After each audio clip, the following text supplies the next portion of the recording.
오늘 우리에게 주신 하나님의 말씀은 마태복음 16장 13절부터 20절까지입니다.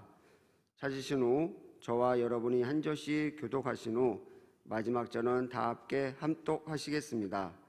제가 가진 성경으로는 신약 27쪽이 되겠습니다. 예수께서 빌립보 가이사랴 지방에 이르러 제자들에게 물어 이르시되 사람들이 인자를 누구라 하느냐? 이르되 더러는 세례 요한, 더러는 엘리야, 어떤 이는 예레미야나 선지자 중에 하나라 하나이다. 이르시되 너희는 나를 누구라 하느냐? 시몬 베드로가 대답하여 이르되 주는 그리스도시요 살아계신 하나님의 아들이시니이다. 예수께서 대답하여 이르시되 바요나 시몬아 내가 복이 있도다. 이를 내가 알게 하니는 혈육이 아니요 하늘에 계신 내 아버지시니라. 또 내가 내게 이르노니 너는 베드로라. 내가 이 반석 위에 내 교회를 세우리니 음부의 권세가 이기지 못하리라.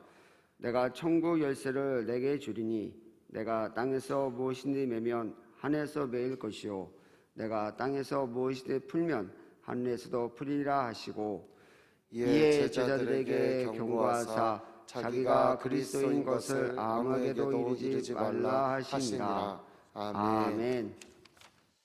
사랑하는 자여 내 영혼이 잘됨 같이 범사에 잘되고 강건하기를 내가 간구하노라. 아멘. 주님의 이름으로 우리의 모든 삶의 그 과정 속에 함께 하시는 하나님의 은혜로 말미암아 우리의 영혼이 잘됨 같이 또 형통하고 강건한 복이 우리 2022년 가운데 우리 모든 성도들에게 있기를 주님으로 축복합니다. 지금 이 시간 영상으로 예배하시는 분, 또 이 성전에 나와서 예배하시는 분 모든 분들 위해 하나님의 임재와 또 역사 그리고 치유와 회복의 은혜가 있기를 주님으로 축복합니다. 오늘 요한 사도를 통해서 사랑하는 자여 내 영혼이 잘됨 같이 범사에 잘되고 강건하기를 원하노라 라며 주님의 마음을 간절히 대변하고 있습니다. 주님께서도 동일하게 우리의 영혼이 잘됨을 누구보다 바라고 계십니다. 그래서 이 말씀을 마태복음 6장 33절에는 이렇게 얘기하십니다. 너희는 먼저 그의 나라와 그의 의를 구하라. 그리하면 이 모든 것, 너희들의 삶 속에 필요한 모든 것을 내가 너에게 더하여 주시리라 라고 말씀하고 계십니다. 또 구약의 이사야 58장 11절에도 여호와가 너를 항상 인도하여 메마른 곳에서도 내 영혼을 만족하게 하며 내 뼈를 견고하게 하리니 너희는 물된 동산 같겠고 마르지 아니하는 샘과 같을 것이다 라고 말씀하고 계십니다. 여러분 우리 인생의 삶, 그 인생의 순서가 무엇보다 중요함을 주님께서는 3번에 걸쳐서 말씀하고 계십니다. 그 영혼이 잘됨, 그리고 먼저 그의 나라와 의를 구하고 그 다음 내 영혼을 만족하게 하시겠다. 이 순서는 바뀌지 않습니다. 우리 삶에 그 영혼에 하나님께서는 관심을 두고 계시고 그 이후에 우리의 삶의 형통이나 우리의 육의 강건함을 얘기하고 계세요. 이 두 번째, 세 번째는 앞뒤가 바뀔 수는 있지만 바뀌지 않는 순서는 우리의 영혼입니다. 하나님은 우리 영혼에 관심이 있으신 줄 믿습니다. 우리의 인생은 얼마나 오랜 시간을 사는가 보다 어떻게 사는가가 중요하고 또 우리가 어디에서 사는가 보다 누구와 함께 사는 것이 중요합니다. 우리의 인생 한 번뿐인 인생 그마저도 빠르게 지나갑니다. 그러면 우리 인생 가운데 남는 것은 무엇일까? 영혼을 위해 드려지는 시간, 영혼을 위해 드려지는 그 모든 삶만 남겨지게 됩니다. 바라기는 우리 귀한 하나님의 사람들, 귀한 하나님의 백성들이 이 2022년 한 해 우리 인생의 목적을 영혼에 두고 하나님의 기뻐하시는 그 삶에 두고 나아가는 참 행복한 하나님의 백성들 되시기를 주님으로 축복합니다. 오늘 우리가 함께 읽었던 말씀은 너무나 잘 알고 있는 말씀입니다. 너희는 나를 누구라 하느냐? 이 질문을 예수님이 아닌 다른 이들이 나를 누구라 하느냐고 제자들에게 물어보셨고, 두 번째로 그러면 나와 함께하는 너희들, 내가 사랑하는 너희들, 내가 가르쳤던 너희들은 도대체 나를 누구라고 하느냐라는 큰 관심 속에서 주님께서 제자들에게 물으신 것입니다. 무리들, 예수님을 따랐던 무리들, 다른 사람들은 그들의 소망과 필요에 따라서 하나님이 누구다라고, 예수님이 누구다라고 얘기했습니다. 그런데 오늘 제자들은 그 질문을 대신하면서 주님의 말씀을 들었을 때 베드로가 대신하여 이렇게 얘기합니다. 주는 그리스도시요 살아계신 하나님의 아들입니다. 아멘. 이게 우리의 고백이 돼야 될 줄로 믿습니다. 오늘 말씀의 제목이 뭐냐면 교회는 신앙 고백이 분명한 공동체입니다. 우리의 신앙의 고백이 분명할 때 우리는 하나님의 기뻐하시는 삶, 또 우리의 교회는, 그런 믿는 자들이 모인 공동체인 이 교회는 하나님이 기뻐하시는 공동체가 되어지는 줄로 믿습니다. 주님은 어떤 분이십니까? 그리스도시요 살아계신 하나님의 아들이십니다. 오늘 우리에게 동일하게 주님께서 물어보고 계시는 것 같습니다. 너희는 나를 누구라고 하느냐? 히브리서에서 이 그리스도란 말은 기름 부은 자입니다. 예수님께서 하나님의 기름 부음을 받으신 분으로서 하나님의 일을 하시는 하나님의 종으로서 나타내고 있는 것이에요. 구약 시대에서 기름 부은 것은 왕과 제사장과 선지자에게 그 임명식 때 기름을 부었습니다. 하나님께서 그에게 그 기름 부음에 대한 권능의 지혜를 주시고 그 권능을 행사할 수 있는 권리도 함께 주셨다라는 의미예요. 그러면 예수님을 그리스도라고 얘기하는 것은 하나님께서 그 예수님에게 왕으로서, 그리고 제사장으로서, 그리고 선지자로서의 권위를 인정해 주시고 또 행사할 수 있는 권리를 주셨다라는 의미입니다. 여러분, 이 가이사랴 빌립보 이 지역은 주전 20년경에 로마 형제 옥타비아누스가 이 헤롯 왕에게 하사한 땅입니다. 그래서 그 헤롯 왕이 그 은혜에 감사해서 1년 뒤 주전 19년도에 이 옥타비아누스에 받은 그 땅 큰 동굴 앞에 옥타비아누스, 즉 로마 황제를 위한 신전을 세우기도 했었고, 또 헤롯 왕의 아들인 빌립은 로마 황제의 이름과 더불어 자기의 이름을 섞어서 가이사랴 빌립보라라고 이름을 명명했습니다. 그러면 이 땅은 여러분 헬몬산 아래에 있고 또 갈릴리보다 한 40km 위에 떨어져 있습니다. 그래서 오히려 헬몬산에 가까이 있습니다. 그 산자락에 있는데 거기는 물이 항상 있었기 때문에 매우 비옥한 땅이에요. 누구나 살기 원하는 땅이었습니다. 당연히 사람들이 모여 살게 되었고 상업이 발전했고 무역이 발전했습니다. 도시가 발전했던 곳이에요. 그러니까 삶 속에 불편함이 없는, 누구나 살고 싶은 그런 땅이었죠. 그곳에 왕이 있었습니다. 헤롯 왕이 있었고 빌립 왕이 있었고, 그들의 도시 속에서는 로마 황제를 기억하는 가이사랴라는 이름이 붙어있기 때문에 위대한 왕을 칭송하는, 또 두려워하는 그런 삶의 땅이었습니다. 즉 권력과 돈, 군대를 소유한 왕이 백성 위에 군림하면서 백성들을 다스리는 그런 땅이었습니다. 왕의 말은 곧 법이었고, 또 왕은 죄를 결정할 수 있었고 사람을 죽이고 살리는 그 능력까지도, 그 권위까지도 있었습니다. 그 상황 속에서 베드로가 고백을 하는 것입니다. 주는 그리스도이십니다. 주님이 우리의 왕이십니다 라고 고백합니다.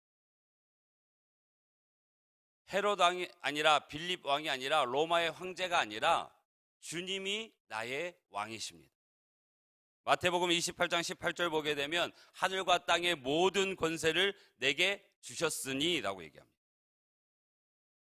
또 요한복음 17장 2절을 보게 되면 만민을 다스리는 권세를 누구에게 주셨다고요? 아들에게 주셨습니다. 하나님께서 예수님에게 왕의 권위와 권세를 주셨다는 것입니다. 예수님만이 우리의 왕이신 줄 믿습니다. 주는 만왕의 왕이시고 만유의 주이십니다. 온 우주와 이 세상 모든 피조물과 모든 사람들을 다스리는 그 권위와 그 능력이 오직 주님께만 있는 줄로 믿습니다. 완전한 주권을 주님께서 갖고 계셔요. 우리는 그의 백성이고 그를 따르는 하나님의 자녀인 줄로 믿습니다. 주님께서는 교회와 그 백성을 왕으로서 다스리세요. 다스리시고 보호하십니다.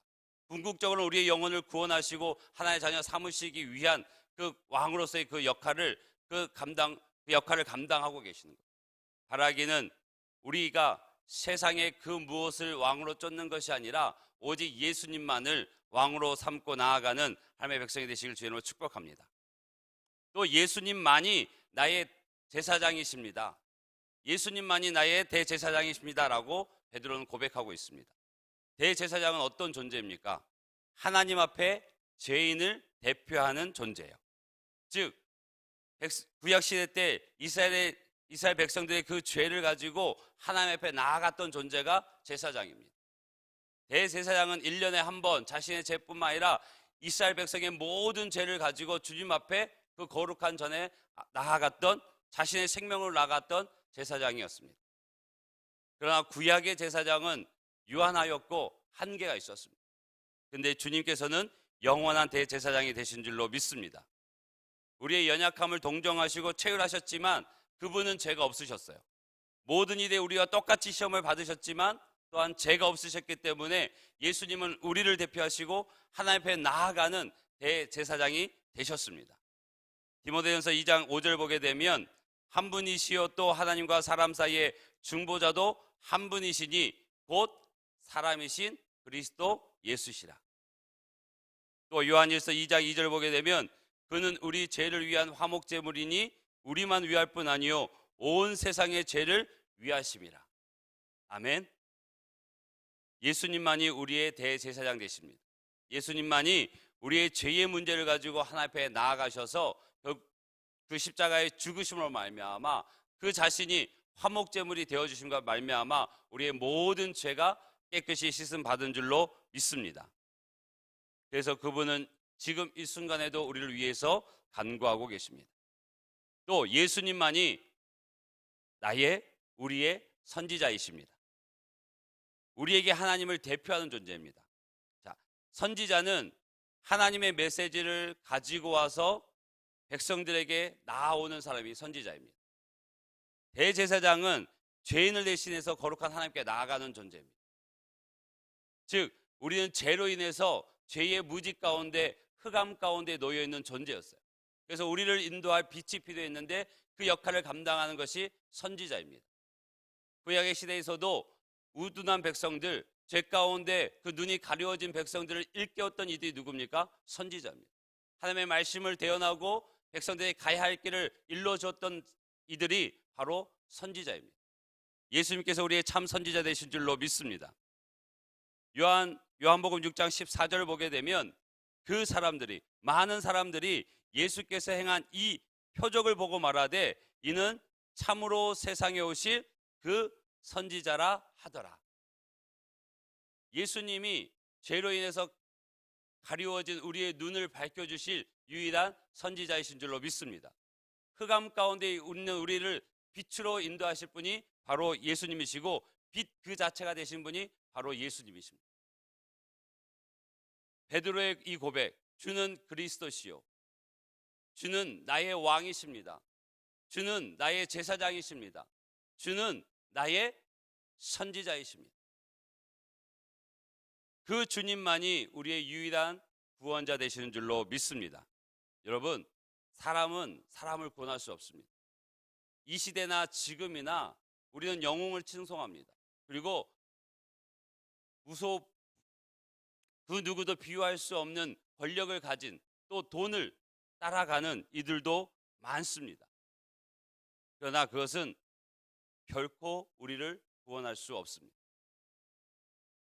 이사야서 2장 22절을 보게 되면 분명하게 말하고 있습니다. 너희는 인생을 의지하지 말라. 그의 호흡은 코에 있나니 새말 가치가 어디 있느냐. 여러분, 우리의 삶의 걸음 속에서 정말 그 권세를 떨쳤던, 그리고 역사 속에 나타났던 그 높이만 보이던 그런 위인들, 또는 그런 정치가들, 또는 그런 권력가들, 아니면 예수님 시대, 아니면 그 이전의 왕들을 바라봐도 누가 지금까지 그 힘을 견제하고 있습니다. 물론 우리의 삶 속에 작은 도움, 일순간의 도움은 될 수 있지만 결코 우리를 구원할 도움은 되지 않습니다. 오직 우리를 구원하실 분은 예수 그리스도인 줄로 믿습니다. 주는 그리스도이십니다. 나의 왕 되시고 나의 제사장 되시고 나의 선지자 되십니다. 그분을 따르고 나아가는 우리 모두가 되시길 주의로 축복합니다. 베드로의 두 번째 고백이 무엇입니까? 살아계신 하나님의 아들입니다. 이 말은 이방의 죽은 신들과 대조되는 표현입니다. 하나님께서는 스스로 영원토록 자존하신 분인 줄로 믿습니다. 영화로우시고 그 능력에 끝이 없으신 전능하신 분이세요. 그리고 우리에게 생명을 주시고 생명을 유지하시는 은혜가 그분 안에 있는 줄로 믿습니다. 과거나 오늘이나 내일이나 영원히 살아계신 하나님이신 줄로 믿습니다. 그 살아계신 하나님의 아들이세요. 이 가이사랴 빌립보, 아까도 잠깐 말씀드렸지만 그 땅은 비옥한 땅이에요.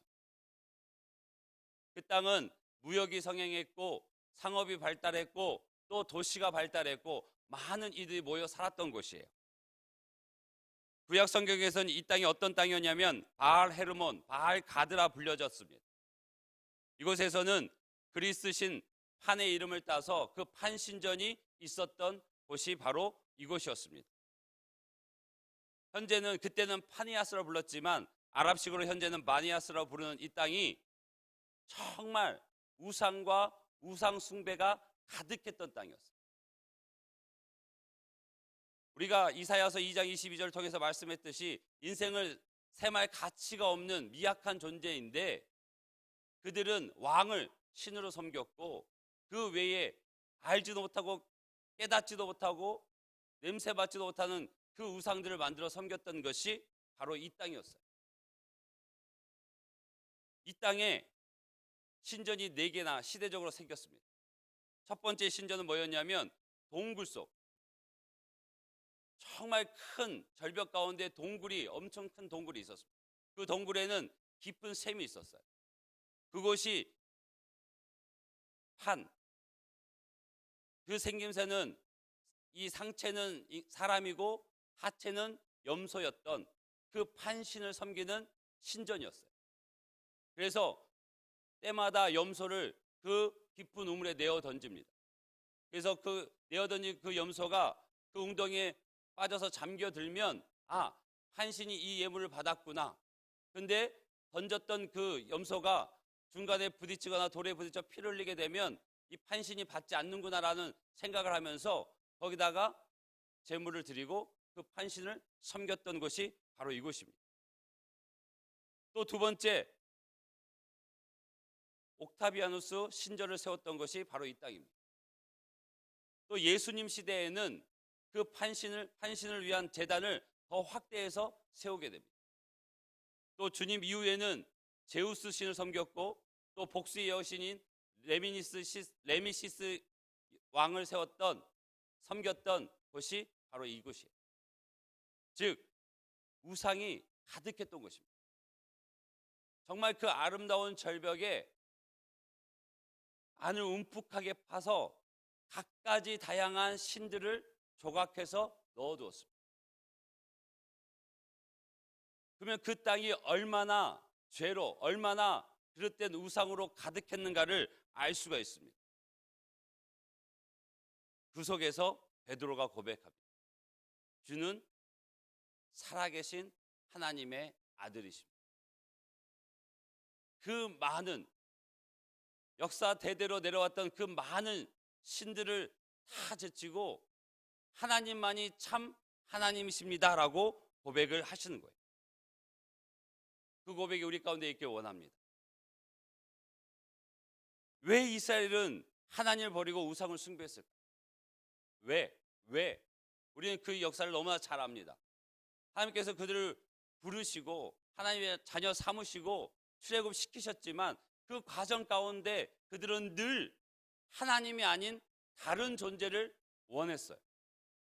우리가 너무나 잘 아는 것이 사무엘상 8장 7절 8절에 있지 않습니까? 우리 한번 이 말씀을 함께 읽어보도록 하겠습니다. 여호와께서 사무엘에게 이르시되 백성이 내게 한 말을 다 들으라. 이는 그들이 너를 버림이 아니요 나를 버려 자기들의 왕이 되지 못하게 함이니라. 내가 그들을 애굽에서 인도하여 낸 날부터 오늘까지 그들이 모든 행사로 나를 버리고 다른 신들을 섬김같이 내게도 그러하노라. 왕을 구하는 그 이스라엘 백성들, 그것을 원치 않고 기뻐하지 않던 사무엘에게 하나님께서 직접 말씀하시는 거예요. 허락해줘라. 왕을 세워줘라. 이것은 너를 버리는 것이 아니고 나를 버리는 것이다. 출애굽한 그날부터 오늘까지 그들이 내 모든 행사를 버리고 다른 신들을 섬긴다라고 얘기합니다. 이스라엘 백성은 하나님의 그 구원의 은혜를 입었지만, 삶의 걸음 가운데 하나님 주시는 그 은혜를 누렸지만, 그들은 끊임없이 다른 신을, 다른 왕을 찾고 구했습니다. 왜 그랬을까요? 왜? 이유는 간단합니다. 자신들의 필요 때문에. 자신들의 필요 때문에 하나님의 은혜는 망각하고 새로운 신을 찾고 또 찾는 것이었습니다. 자신이 원하는 것을 해주고 내 문제를 해결해주고 내 목표를 이루어주는데 도움이 되는 신을 끊임없이 찾아갔던 것이에요.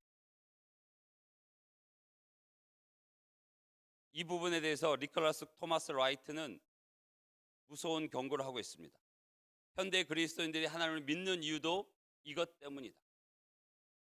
하나님을 믿는 가장 큰 이유가 하나님이야말로 우리 삶에 필요한 모든 것을 해주실 수 있는 필요 충분 조건을 갖춘 분이기 때문이다. 여러분, 하나님은 모든 것을 행하실 수 있고 또 우리를 그 누구보다 기뻐하시고 사랑하시는 분입니다. 그래서 우리의 삶의 필요를 채워주시는 분이십니다. 그러나 우리가 축복의 말씀에서도 알려드렸듯이 우리의 삶, 이 땅에서의 유한한 삶만이 아니라 그 영원을 보고 하나님을 따르기를 원하세요.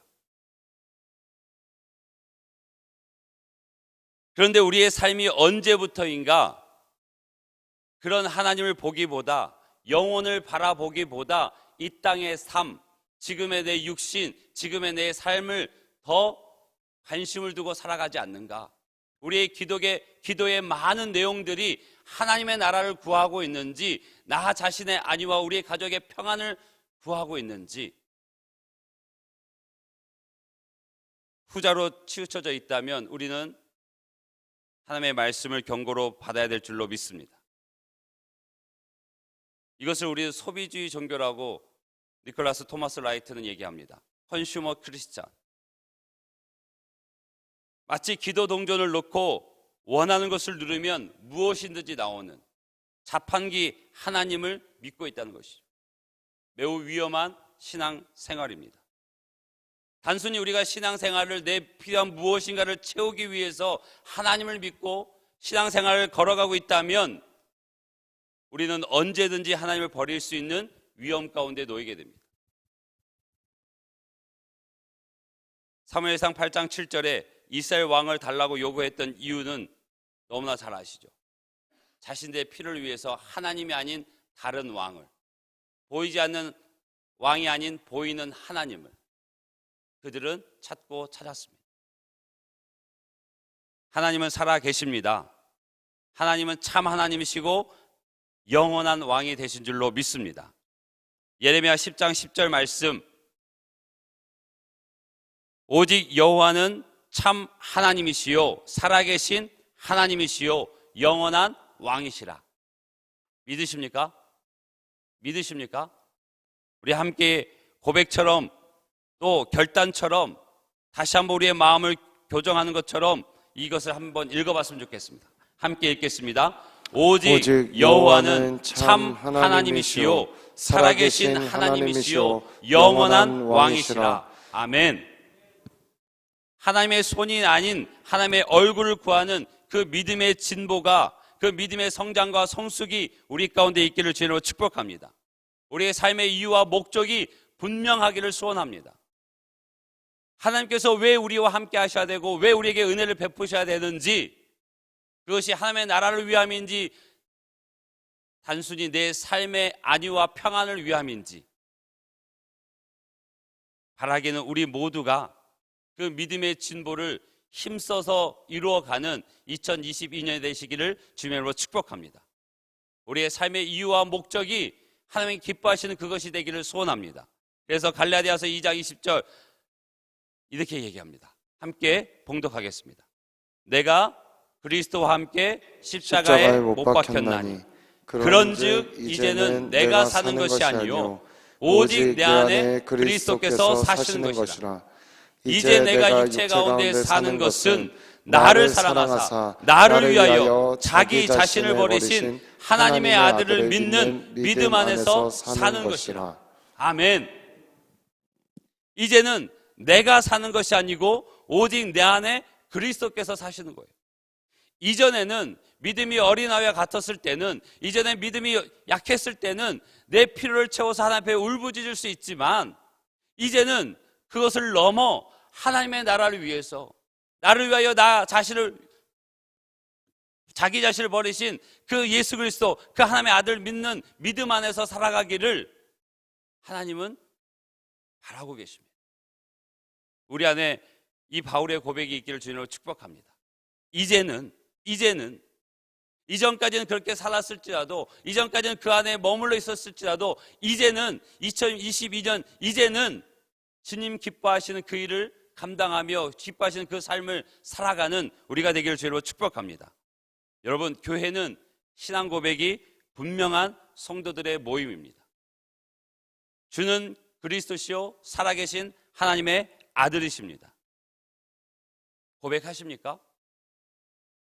예수님만이 우리의 왕이 되시고 나 같은 죄인을 십자가를 통해서 하나님께 인도해 주신 대제사장이시고 생명의 말씀을 우리를 양육하며 하나님의 나라로 인도해 가시는 진리 되신 선지자이십니다. 그분이 지금도 살아계셔서 우리와 교제하시고 우리의 삶을 섭리하시는 하나님의 아들이십니다. 주님은 지금 이 순간에도 물어보십니다.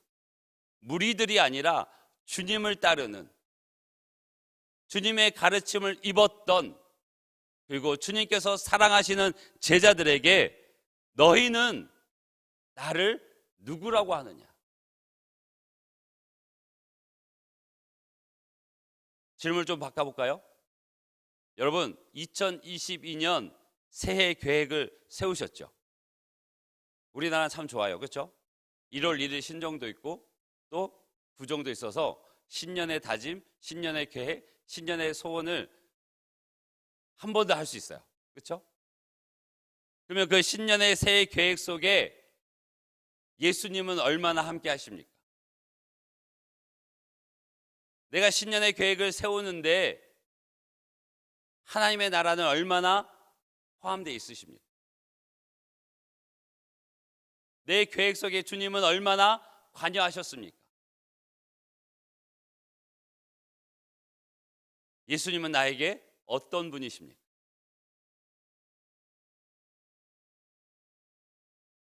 교회는 신앙 고백이 분명한 성도들의 모임입니다. 우리는 하나님의 자녀요 하나님의 백성입니다. 2022년 한 해 정말 하나님이 기뻐하시는 그 은혜의 삶을 힘있게 걸어가시는 모든 주의 자녀, 주의 백성 되시기를 주의 이름으로 축복합니다. 주는 그리스도시요 살아계신 하나님의 아들이십니다. 우리 이 시간 함께 기도하기를 원합니다. 우리 이 시간 함께 기도할 때 말씀을 붙잡고 기도했으면 좋겠습니다. 주님은 나의 왕이십니다. 나의 제사장이십니다. 나의 선지자이십니다. 살아계신 하나님의 아들이십니다. 우리의 삶의 모습 속에 치우쳐져 있어 하나님을 보지 못하는 것이 있다면 2022년 한 해는 하나님의 손이 아닌 하나님의 얼굴을 구하는 성숙한 믿음의 길을 걷게 하여 주옵소서. 또 오늘은 주의 날, 주의 백성들이 주님 앞에 나와 예배하는 이 날 하나님의 기쁨이 가득하게 하시고 하나님의 임재와 역사 그리고 치유와 회복이 있는 날이 되게 하여 주옵소서. 우리의 예배를 흠양하여 주시옵시고 영화부에서부터 작년에 이르기까지 모든 예배 가운데 주님 역사하여 주시옵소서. 오직 주의 영광으로 함께하여 주시옵소서 하고 우리 주의 이름 한번 간절히 부르고 기도하겠습니다. 주여